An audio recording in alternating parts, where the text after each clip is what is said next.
berdiri di atas khatulistiwa, berjajar serba-serbi kepulauan.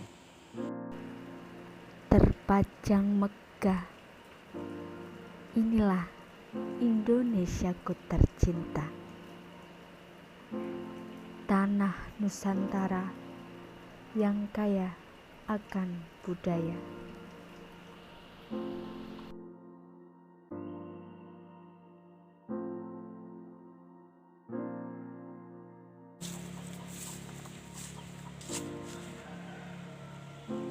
Saya John Saputra sebagai Mas Percaba dari kelas 10 MIPA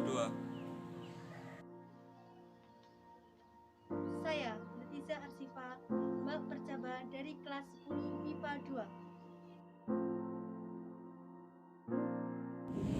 2. Dari yang membatik, yang mengores malam dengan cantingnya, terukir indah dengan corak keberagaman.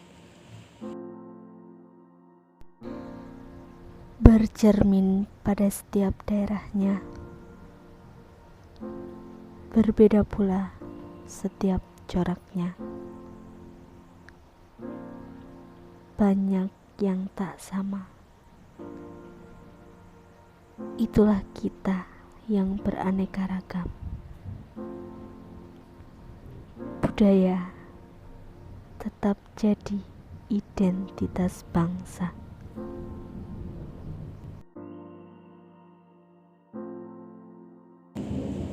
Disinilah kacamata dunia akan menilai Seberapa kuat bangsanya mempertahankan budayanya di tengah zaman yang kian berbeda.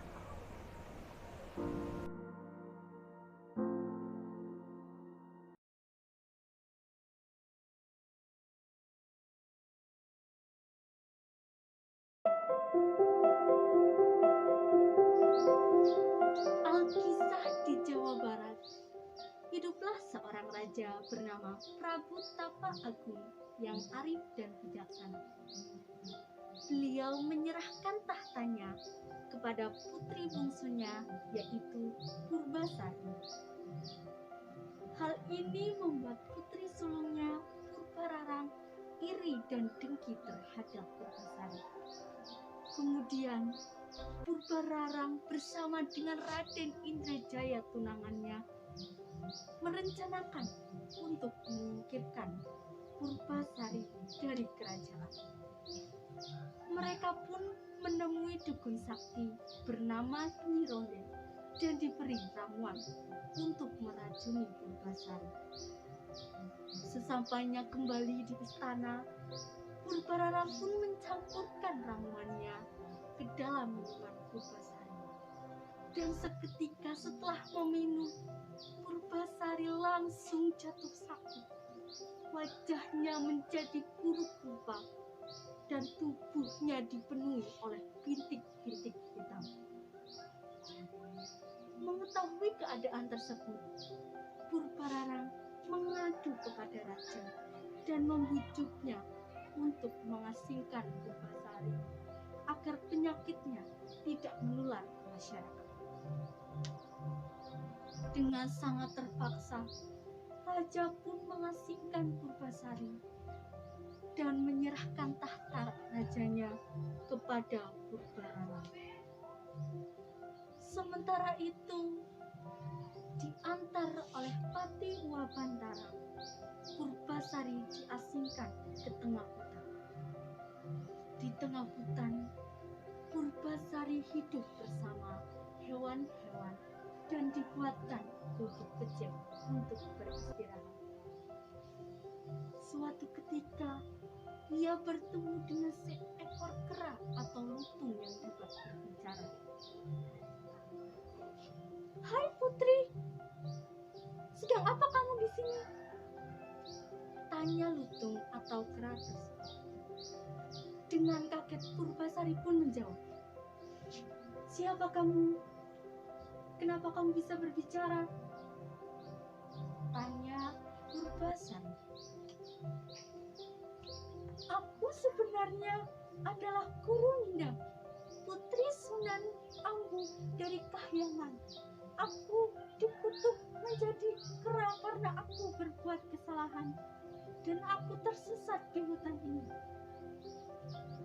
Setelah itu, mereka pun berteman dan hidup bersama di hutan.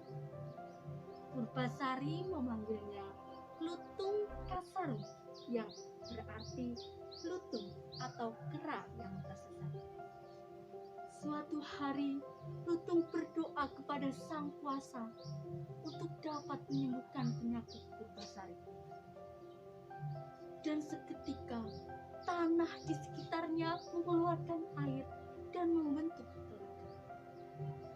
Keesokan harinya, Lutung memanggil Purbasari dan memintanya untuk mandi di telaga tersebut. Mandilah di telaga ini, putri. Niscaya penyakit Tuan Putri akan hilang, kata Lutung Kasarung. Purbasari pun menuruti perkataan Lutung Kasarung. Perlahan, bintik-bintik hitam yang ada di tubuhnya mulai hilang dan penyakitnya pun sembuh. Suatu hari ketika Patih Dua Bantara datang mengunjunginya, beliau terkejut melihat kesembuhan Purbasari dan mengajaknya untuk kembali ke istana. Namun Purbasari memiliki syarat. Purbasari bersedia kembali ke istana asalkan Lutung Kasarung ikut bersamanya. Mereka pun akhirnya bergegas kembali ke istana.